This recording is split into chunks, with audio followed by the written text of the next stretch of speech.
E a mãe tem que conversar com esses topinhos, né? Esses topiqueiros aí. Bora, pessoal. Tô gravando.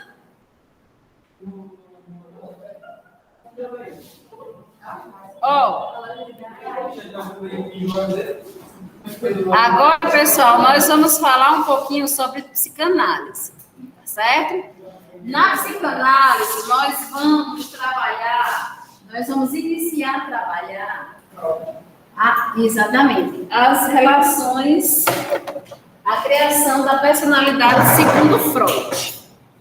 Freud, ele diz que a nossa personalidade, ela foi criada pelo id,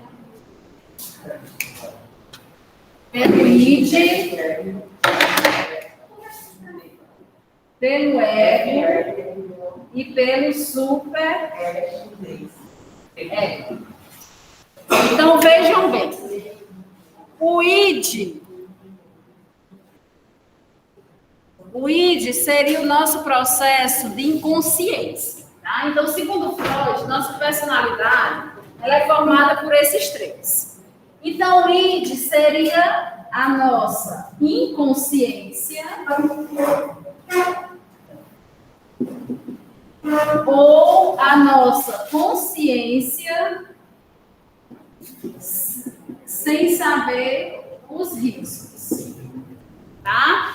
Então, vamos imaginar um bebê. Quando ele, recém-nascido, ele não tem consciência, tá? Então, ele é inconsciente. A primeira fase da estrutura psíquica, segundo Freud, é o id, tá? Então, seria essa do bebê. Ele não tem consciência. A mãe fala com ele, ele não tem consciência. Ele não consegue diferenciar a voz do pai e a voz da mãe, tá? A partir do momento que esse bebê, ele começa, vai ficando maiorzinho, então ele começa a conseguir diferenciar a voz do pai e a voz da mãe. Ele consegue observar o ambiente, porque tem bebês que eles já vão olhando o que é que o ambiente tem para eles. Eles já conhecem, já conseguem ter alguma atenção a determinadas coisas. Então, ele está tendo uma consciência. Está sendo desenvolvida a consciência dele. Só que com relação ao ambiente, ele não sabe os riscos que o ambiente pode trazer para ele. Então, por exemplo, quando é que a criança está tomando a consciência? Quando não tem aquela fase onde a gente dá um brinquedo à criança, aí ela joga no chão. Aí a gente pega, ela joga de novo porque sabe que a gente vai pegar. Ali ela já está tendo consciência, tá? Só que, mesmo tendo consciência, ela continua no id, por quê? Porque ela não sabe os riscos que esse ambiente pode trazer. Ela quer colocar um lápis na tomada. A mãe diz, você não pode porque você vai sofrer um choque. Só que ela quer fazer isso, porque ela não sabe o que é um choque. Tá? Ela quer subir na cadeira. A mãe diz, não, você não suba porque senão você vai cair. E mesmo assim ela insiste em subir. O que é isso? Ela não sabe a queda. Ela não conhece a queda, porque até agora ela nunca caiu. Certo? Então, ela, mesmo nesse processo, ela continua no id. Tá? A partir do momento que essa criança, ela cai, e ela já não sobe mais, porque ela sabe que dói, porque ela sabe que ela machucou, que ela se cortou e tudo mais, então ela já está desenvolvendo o ego. O ego.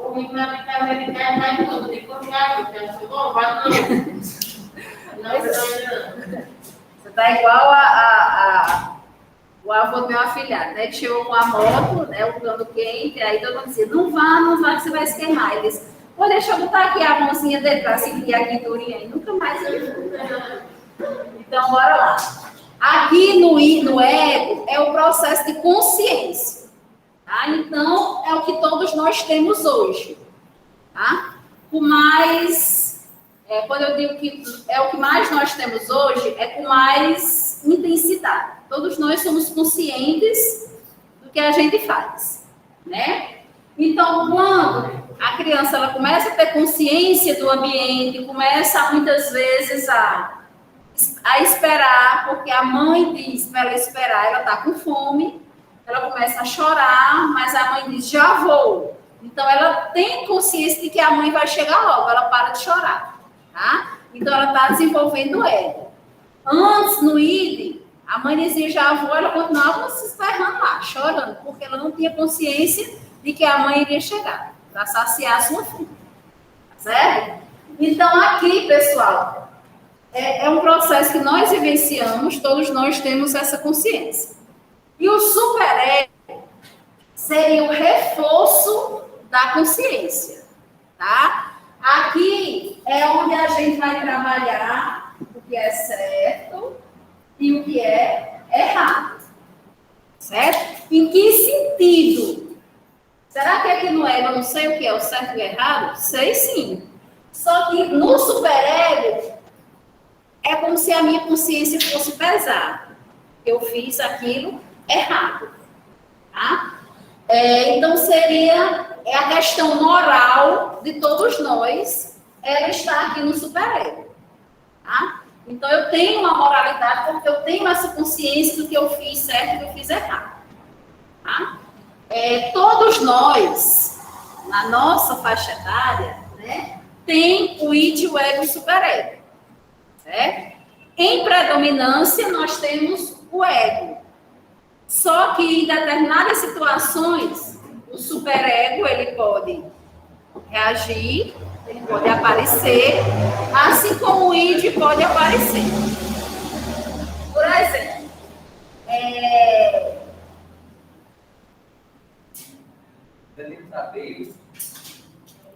Danilo bebe aí, certo? O que é que acontece?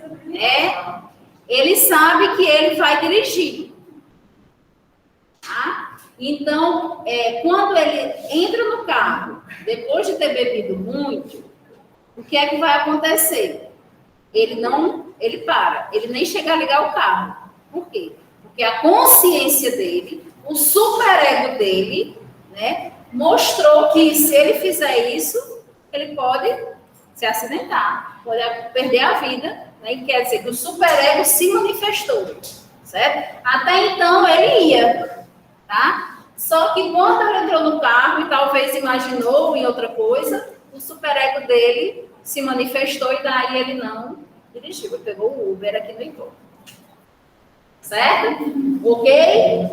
Nós estamos numa discussão, tá? E daí, no meio da discussão, eu acabo dizendo um segredo de alguém, o segredo dessa pessoa que eu estou discutindo.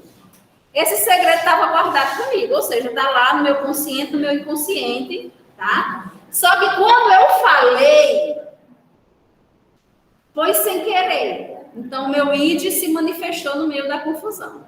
Tá? Porque eu falei sem pensar. Não tem aquele negócio, eu falei sem pensar. Quando eu falei, eu me toquei do que eu tinha feito. Tá? E daí, o meu superego se manifestou por quê? Porque minha consciência pensou. Tá? Porque eu vi que eu fiz uma besteira enorme. Tá certo? Tá? Então, veja que aqui no meu exemplo, na discussão, os três estavam presentes. Porque eu comecei discutindo com minha consciência. Tá? Só que eu acabei dizendo algo que estava no meu inconsciente, que há muito tempo eu guardava esse segredo, nem pensava mais nele, mas ele veio à minha mente, e daí eu falei, e daí quando eu falei, eu vi que eu tinha feito a besteira, ou seja, o meu superego se manifestou e eu vi que eu tinha feito algo errado. Certo? O que é que nós temos que ter diante disso? O equilíbrio. Apesar de nós termos os três eles têm que estar equilibrados, tá? E a gente sempre usar a consciência, né? Às vezes alguém diz algo que machuca o outro, né? Só que a gente diz, poxa, por que tu não pensa antes de falar? A gente, né, não fala isso com outra pessoa, né? É a gente dizendo para essa pessoa, pelo amor de Deus, use de sua consciência, né? Pense antes de falar, certo?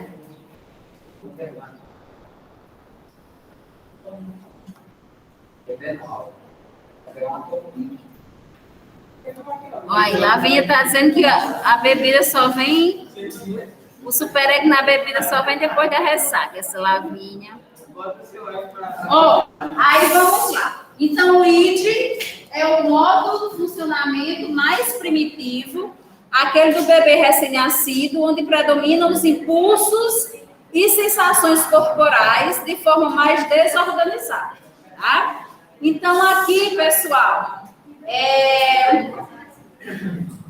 o bebê ele não entende o que está fazendo, tá? Ele não sabe esperar a mãe, certo? Ele coloca qualquer coisa na boca, tá? Seria o ponto de partida de todo ser humano, a fonte básica de energia de nosso ser, e será organizada a partir do nosso contato com o ambiente. Então, aquilo que eu falei. A partir do momento que ele vai sabendo explorar o ambiente, a partir do momento que ele sabe os riscos do ambiente, então ele vai, tá, saber o porquê das coisas. É o desejo libidinal, energias psíquicas, pulsões, e é regido pelo princípio do prazer, tá? Freud, ele trabalha a fase da boca, a fase oral, onde ele diz que toda pessoa, né, todo bebê, na fase do ID, por que é que ela coloca tudo na boca? Porque justamente o prazer está na boca. Para todo bebê, o prazer está na boca. Tá? Então, por isso que ele coloca muito as mãos na boca, que às vezes a gente só interpreta achando que é fadiga dos dentes, tá? Mas ali ela está sentindo prazeres. Porque é que a amamentação é um prazer, é um aconchego. Né? Além do ego, tá? Através da alimentação, a criança está tendo prazer. Então, está minimizando as dores, está minimizando o choro, está minimizando algum problema que esse bebê esteja passando, né? Às vezes, quando o bebê vai ser vacinado, aí a vacinadora diz logo, dê de mamar para diminuir a dor, tá? Justamente é devido a essa relação do I, certo? Essa questão do prazer.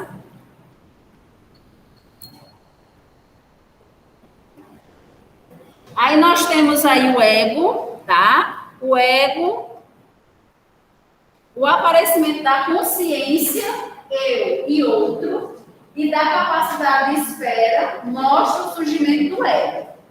Então, é aquilo, eu já sei o ambiente. Eu já diferencio meu pai da minha mãe, tá? Eu já sei quem é a outra pessoa. Eu já sei que aquela pessoa está cuidando porque está chegando, porque ela vai cuidar de mim. Né? A babá, minha avó, certo? Eu já sei que quando minha mãe diz já vou, é porque ela vai chegar. O ego é a parte de nós que fica, que lida, né, com a realidade e negocia com ela as satisfações das necessidades geradas no ID. O ego tem 3 tarefas básicas, que é a nossa autopreservação, o autocuidado, o autocontrole e a adaptação ao meio, tá? Eu me preservo porque eu tenho consciência do que eu devo fazer, tá? Eu me controlo, por exemplo, lá na briga, minha mente acusou que eu tinha feito algo errado. E eu parei a confusão, por quê? Porque eu tinha consciência do meu erro, certo? E a questão da adaptação ao meio. A gente escuta muito, né, nas aulas de ciência, lá no ensino médio, que nós somos seres adaptáveis, né? Nós conseguimos nos adaptar ao meio. Então, por isso, que onde a gente for inserido, a gente vai conseguir se adaptar àquele meio, tá? Por quê? Porque isso faz parte do nosso ego, isso faz parte do nosso processo de consciência, tá? Às vezes é muito difícil a gente sair de casa, né, da casa dos pais. Mas quando a gente sai, mesmo que no início a gente chore muito, mas a gente acaba se adaptando. E vai chegar um momento que a gente já está tão adaptado ao meio que estamos, que quando a gente volta para a casa dos nossos pais, seja para passar alguns dias, a gente não aguenta passar muito dia, não. A gente quer logo voltar lá para onde a gente já se adaptou, né? Eu saí da casa dos meus pais com 15 anos. Hoje, quando eu vou para lá, quando chega as férias, minha mãe diz logo, venha passar um mês. Aí eu penso, Deus me livre de passar um mês, né? Porque quando dá 10 dias, eu já estou querendo vir embora. Por quê? Porque o meu meio é outro. Então, eu já me adaptei a outro meio, certo? Então, por mais que lá seja bom, eu já não convivo mais naquele meio, tá? E daí nós temos o superego. Tá? O superego é a capacidade de julgamento moral, né? Noção de certo e errado, que passamos a adquirir com o passar da infância. Esta seria a parte de nós mesmos que liga aos códigos morais do nosso ambiente e de nossa espécie. Ter essa noção de certo e errado, muitas vezes não chega a nos impedir de realizar determinadas ações, mas nos sinaliza que fizemos algo inadequado, tá? Então é aquilo, a gente sabe que está errado, né? Danilo sabe que não poderia beber, mas ele queria dirigir, mas ele bebeu, certo? Então ele tem que ter a noção disso. Nós temos a noção do que a gente faz de certo e errado, mesmo que a gente faça o errado, mas a gente fez consciente de que estava errado, né? Em algumas situações. Aí o que é que acontece? Como eu falei para vocês, todos nós temos os três, só que a gente precisa de um equilíbrio entre os três. Para que a gente, pessoal, trabalhe esses conflitos que muitas vezes nós temos, devido ao id e ao ego, devido ao id, ao ego e ao superego, a gente tem que apresentar, tem que buscar estratégias para nós mesmos, tá? Que estratégias são essas? Aquilo que nos dá prazer, né? Aquilo que nos faz bem.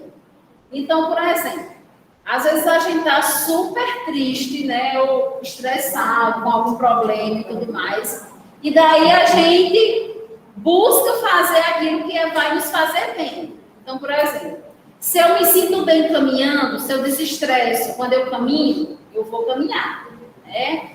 Se eu me desestresso na música, então vou escutar música, tá? Se eu me desestresso comprando, né, nem que depois eu chore de novo no carro do cartão, mas eu vou comprar, tá certo? Isso a gente chama de estratégias de refúgio.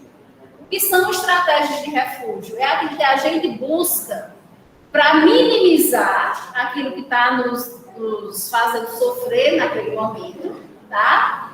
E que a gente pode fazer essa coisa, né? A gente pode realizar isso, certo? Então, isso são estratégias. Nessas estratégias, quando a gente faz essas estratégias, a gente recebe o que em troca. As respostas de proteção e os mecanismos de defesa. O que seria isso? A partir do momento que a gente desenvolve essas estratégias, aquilo que nos dá prazer, o nosso corpo ele vai mudando. Então, aquela tristeza que estava antes, agora ela não está mais, ela já foi sanada. Aquele estresse já não está mais. Muitas vezes, o nosso corpo, ele apresenta algo que é relacionado ao nosso estresse, tá? Quantas e quantas vezes a gente escuta falar que o médico, eu estou com a dor nas costas e o médico passou para mim uma medicação controlada. Esse médico está doido, né? Porque eu estou só com dor nas costas, eu estou doente da mente. Mas a gente sabe que lá, através da consulta, o médico viu o quê? Que essas minhas dores nas costas é devido ao estresse, né? É devido à minha mente que não está descansando, né? É devido às minhas insônias. É devido à somatização de todos os problemas que eu estou carregando que está me ocasionando dores nas costas. Então, o nosso corpo ele vai mostrar. E daí a gente precisa de mecanismos de defesa para que a gente sane isso aí. E quando a gente vai com o médico, ele passa, né, para que a gente diminua o estresse Ocasionalmente, nós vamos diminuir as dores nas costas, as dores musculares e tudo mais, tá certo? Então, para acabar com esses conflitos causados pelo id, ego e superego, a gente precisa buscar mecanismos de defesa. Não sou eu que vou dizer o mecanismo de defesa de Gilberto Ângelo. É ele que vai saber por ele mesmo. Tá certo? O que é que o faz bem? O que é que traz paz, calma para ele? Tá? O que é que alivia os estresses psicológicos? E daí, nós vamos trabalhar dentro de Freud, né, dentro da psicanálise, a questão da consciência e da inconsciência. Certo? Para Freud, o que seria a consciência?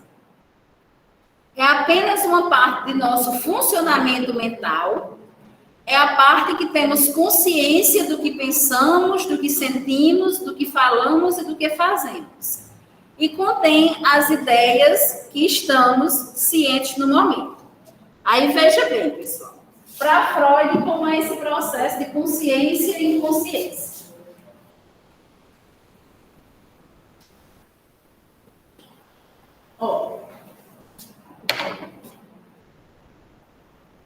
Aqui está a nossa consciência. E aqui está a nossa inconsciência. Tá? Alguma coisa aconteceu e nós estamos sofrendo por isso. Tá? Esses pensamentos aos quais nós estamos sofrendo está no nosso consciente. Por isso que a gente está lembrando dele a todo momento. Tá? Por isso que eu estou chorando, por isso que eu estou triste. Tá? Porque eles estão aqui no consciente. Nossa mente, que nos trai, mas também é super inteligente, o que é que ela faz sozinha? Ela leva esses pensamentos que nos faz sofrer do consciente para o inconsciente. A partir do momento que a mente vai levando esses pensamentos, a gente vai diminuir o nosso sofrimento. Por quê? Porque a gente não está mais vivenciando a todo momento. Porque a gente não está mais se lembrando a todo momento. Isso vai passar tempo? Vai. Isso demanda tempo? Demanda. Tá? Por isso que a gente diz, só o tempo, a gente escuta falar, né? Só o tempo vai lhe ajudar. Justamente esse processo. A nossa mente está levando do consciente para o inconsciente. Até o dia que eu não vou mais estar sofrendo tanto.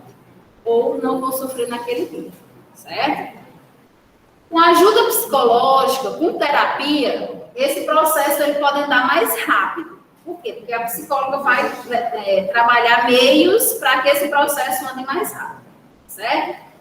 Uma vez esses pensamentos no inconsciente, eles podem voltar para a consciência. Tá? Pode voltar de que maneira? Hoje eu vi essa pessoa, hoje eu passei por aquele local, hoje algo me lembrou o objeto e tal. Então, eu me lembro de alguma coisa. Então, eu fico triste, os pensamentos negativos vêm, eu choro e tal, mas não com a mesma intensidade do início. Certo? O que foi? Mas não com a mesma intensidade do início. Certo? Ou esses pensamentos possam ser que nunca voltem. E nesse caso, a gente passa por um problema psíquico, mas não sabe a causa. Por quê? Porque os pensamentos estão lá no inconsciente e não conseguem voltar. Tá? Nesse caso, aí nós temos que fazer o quê?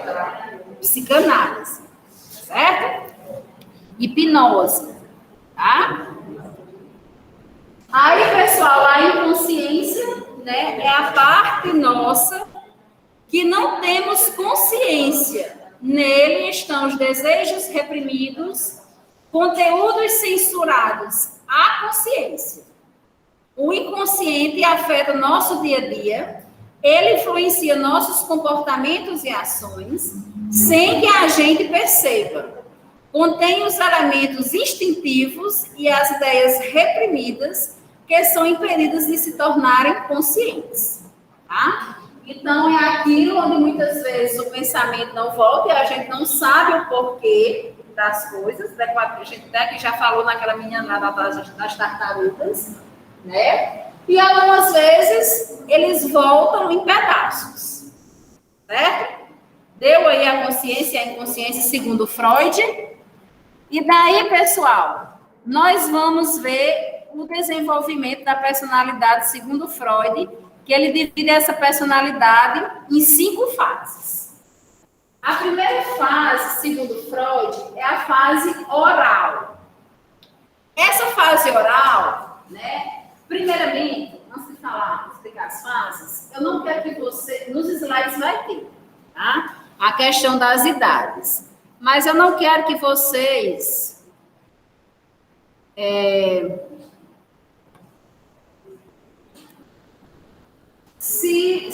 como é que eu posso dizer? Não sei não a palavra. Se concentrem mais na questão da idade, certo? Se concentrem no que acontece nessa fase, tá? Por quê? Porque às vezes a gente tem até um exemplo do próprio cartão de vacina, né? Lá no cartão de vacina tem as idades, né? Tal criança já deve fazer isso, tal criança já deve fazer aquilo. Mas muitas vezes a criança naquela idade não faz, e outra faz, até antes. Por quê? Porque muitas vezes isso vem da questão do estímulo. Quando a criança ela é estimulada, ela desenvolve bem mais, né? Então, muitas vezes a criança já chega na escola sabendo até o alfabeto. Por quê? Porque ela já foi estimulada nesse caso, tá? Então, a mesma coisa, não quero que vocês se apeguem aqui à questão só da idade, não. Entenda como é a fase, tá? Aqui na fase oral, que acontece no primeiro ano de vida, a criança satisfaz suas necessidades sexuais por meio da boca e obtém um prazer através da sucção. Aí vocês podem questionar, uma criança no primeiro ano com necessidades sexuais, né? Na realidade, essa necessidade sexual é no sentido do prazer, que a gente já falou lá no ego e no superego, né? Se a criança sente prazer, tudo que ela coloca na boca, certo? Então vem aí a questão da amamentação, da sucção. A criança alivia suas dores, alivia suas tensões, se sente amada, se sente aconchegada, se sente protegida, tá? Além de realizar essas suas necessidades de prazer. Ok? Isso é a fase oral, onde tudo a criança coloca na boca, segundo Freud. A fase anal, pessoal, é a questão do controle dos esfíncteres. Tá? No segundo e terceiro ano de vida, a criança se satisfaz através da expulsão das fezes ou intestinas. Uma fixação nesta fase pode explicar a obsessividade com limpeza e arrumação. Então, vejam bem. Nessa fase, é aquela fase onde a criança está deixando as fraldas e está usando cueca ou calcinha. Tá? Então, aqui, muitas vezes, se a criança ela não desenvolve no sentido dela mesma aprender a usar o banheiro, ou o piniquinho, né? Isso vai depender de como os pais queiram, ela vai, muitas vezes, sofrer alguma retaliação. No sentido de quê? A criança, ela começa a fazer as fezes, o xixi, em qualquer canto da casa. Por algumas vezes, alguém vai reprimi-la. Muitas vezes as pessoas não só ensinam, meu amor, não faça aqui, vamos fazer no banheiro, né? Às vezes ela recebe assim, menino, não faça aqui é errado, agora eu vou limpar, né? Então a criança, se ela for exposta repetidas vezes a essa agressão verbal, ela pode desenvolver alguns transtornos. Como exemplo aqui, fala a questão do toque, né? Arrumação e limpeza. certo? Então, a criança, pessoal, ela deve ser ensinada.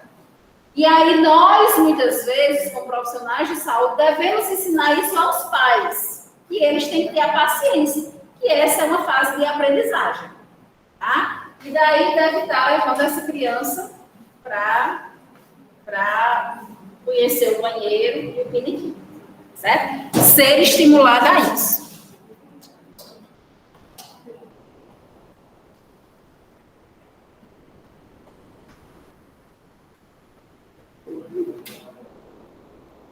E daí nós temos a terceira fase, que é a fase fálica. Aqui na fase fálica, pessoal, a criança ela diferencia os sexos opostos. Então, já se sabe que ele é menino, já se sabe que ela é menina, tá? E daí vem aquela questão das cores, né, que a sociedade coloca muito, amarrou rosa, azul, a questão dos brinquedos, né? Bola e carrinho só brinca menino, boneca só brinca menina, né? Daí essas coisas culturais que a sociedade nos impõe. E também outra coisa que acontece aqui na fase fálica é o famoso complexo de Édipo. No complexo de Édipo, veja aqui, não são todas as crianças que passam que apresentam o complexo de Édipo. Algumas apresentam e apresentam com muita intensidade, outras passam por essa fase aqui sem nem apresentarem nada de complexo de Édipo. O que seria o complexo, para quem ainda não sabe? É a criança que se apaixona pelo seu genitor do sexo oposto. Menina vai se apaixonar pelo pai. E daí ela vê que o pai dá muita atenção à mãe, né? Beija a mãe, abraça a mãe, e ela quer ele só para ela. E daí ela começa a usar as coisas da mãe. Maquiagem, sapato, colares, bijuteria, todas essas coisas. Por quê? Porque assim ela vai ficar parecida com a mãe, tá? E daí o pai vai dar atenção só para ela, né? A mesma coisa o menino. O menino se apaixona pela mãe. E daí ele vai imitar o pai. Sapato, cinto, casaco, paletó, essas coisas, certo? Então, veja bem, os pais têm que ser trabalhados nessa questão de trabalhar os filhos. Muitos pais, quando veem que a criança está passando por isso muito intensamente, o que é que eles fazem? Eles não trocam carícias na frente do filho, tá? Para quê? Para que eles não sofram, certo? Mas, na realidade, eles têm que trocar. E tem que mostrar que o pai namora com a mãe e vice-versa, e que ele é filho, os amores são diferentes. Então, tem que haver um diálogo, tá? Não pode só, não vou fazer, e deixar o complexo de Édipo dessa criança ficar desenvolvido, tá? Tem que realmente reprimir esse complexo, mas de maneira dialogada, tá? Explicando as relações familiares. Quem é quem aí no núcleo familiar. Não vai falar quando ensinar a criança a amar o tempo do sexo. De acordo com o complexo de Édipo, não. Certo? Ele só amava realmente o genitor do sexo oposto. E daí nós temos a fase de latência. Nessa fase de latência, pessoal, geralmente é quando a criança já está inserida na escola e já está explorando o ambiente escolar. Então, essa fase de latência, ela vem daquela palavra, né? Latente mesmo, onde fica adormecido. Aqui, a criança, ela não se vê mais como o centro das atenções. Por quê? Em casa, ela é o centro das atenções, porque só tinha ela. Na escola, ela já não é mais o centro das atenções. Por quê? Porque a professora tem que dar atenção para várias crianças. Então, aqui seria esse período de latência, tá? Onde os pensamentos da criança elas ficam tipo adormecidos, certo?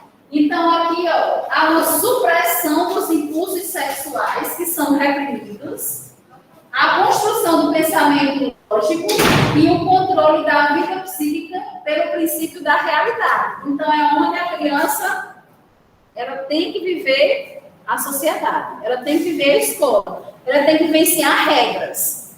Nessa fase, tudo que ela antes fazia de errado e era bonitinho, agora ela já não pode fazer mais, né? Então, por exemplo, a criança falava errado porque queria, e era, tão linda, ela fala desse jeito, agora ela tem que falar o certo, tá? Ela chamava um palavrão e era bonitinho, agora ela já não pode mais, tá? E é nessa fase também, pessoal, onde acontece a questão da criança levar o objeto do coleguinha para casa, tá?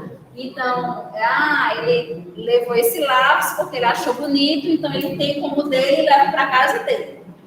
Só que quando ele chega em casa, né, e a mãe observa, ou alguém observa que ele está com uma coisa, um objeto que não é dele, tá? Ele vai ser questionado, correto, né? Ele vai ser questionado e daí vai ser orientado a devolver no outro dia. Por quê? Porque não é dele, tá?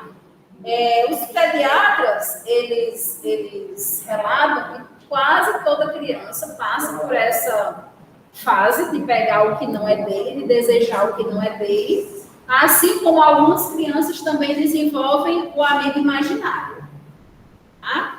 Que é quando muitas vezes ele não recebe o carinho que ele necessita ou a atenção que ele necessita, e daí ele cria alguém na sua mente que vai suprir essa necessidade, certo? Com relação ao desenvolvimento de alguns cleptomaníacos, né, adultos, a ciência explica que talvez nessa fase de latência eles não tenham sido reprimidos, tá? Então ele pegou o brinquedo do colega, pegou o lápis do colega, levou para casa dele, aí os pais disseram, não, só um lápis. Problema tem. Aí depois levou uma borracha, depois levou outra coisa, e a criança ela vai crescer nisso aí. O que é que tem ao pegar a coisa do outro? Tá? Então, muitos cleptomaníacos adultos, algumas explicações são com relação a essa fase de latência. Tá? E para a gente encerrar, que hoje vocês estão conversando demais, eu vou colocar essas aulas tudo na prova. Nós vamos para Nós vamos para a fase genital, que é do 12º ano em diante, onde é a fase da adolescência. Uma fase super complicada. E essa fase genital ela pode começar na pré-adolescência, aí, antes do 12º, né? 10 anos, 9 anos já é pré-adolescente. Então, essa fase ela pode se destacar desde a pré-adolescência até a adolescência em si. Tá? Então, aqui, pessoal, é um período conflitante, por quê? Porque esse adolescente, em algum momento, ele vai querer ser criança, mas ele já não é mais criança, então ele não pode ser tratado como criança. E em algum momento, ele vai querer já ser adulto. Mas ele não pode ser considerado adulto porque ele ainda depende dos pais, porque ele não pode responder por ele mesmo. Então, daí vem os conflitos. O primeiro conflito é esse aí, certo? Ele quer ser os outros, mas na realidade ele tem que ser ele e aprender a ser o adolescente que ele é, tá? Daí vem as relações, né, amorosas, vem a questão dos grupos e vem a questão da identificação. Nessa questão da identificação, é onde os pais devem ser orientados com relação a orientar os seus filhos nessa questão da identificação. Por quê? Porque muitas vezes eles se identificam com determinadas pessoas, com determinados jogos, com determinados grupos, que os fazem tomar determinadas posso dizer?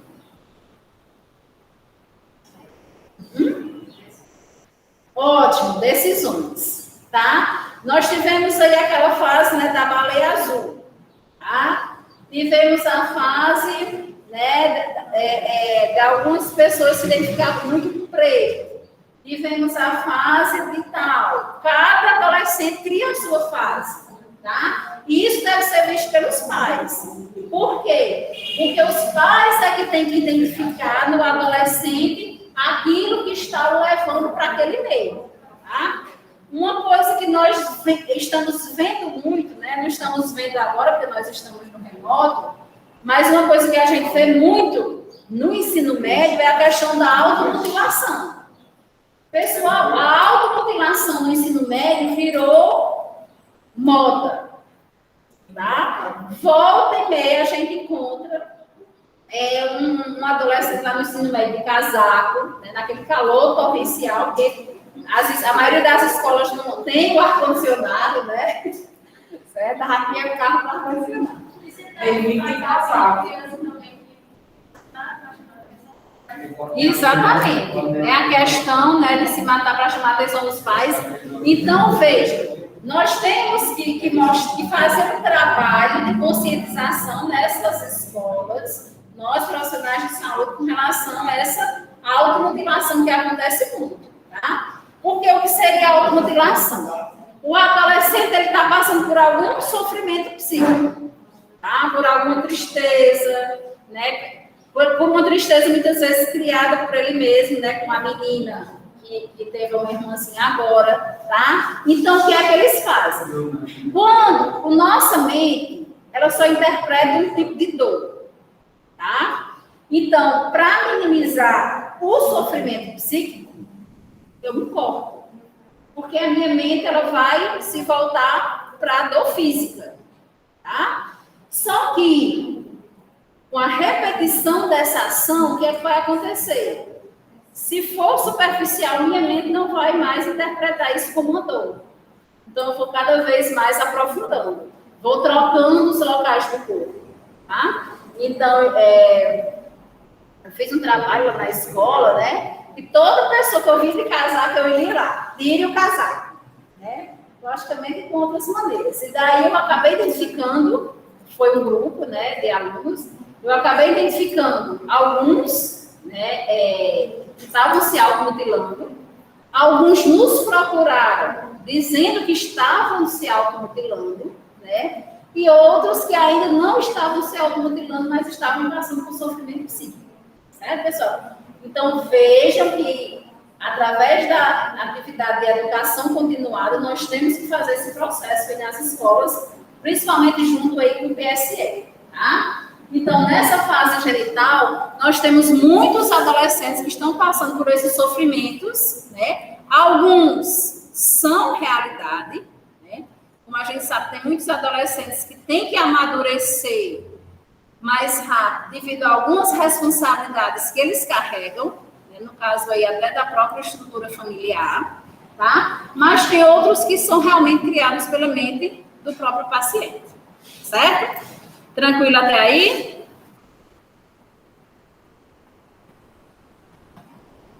Ok, pessoal de casa?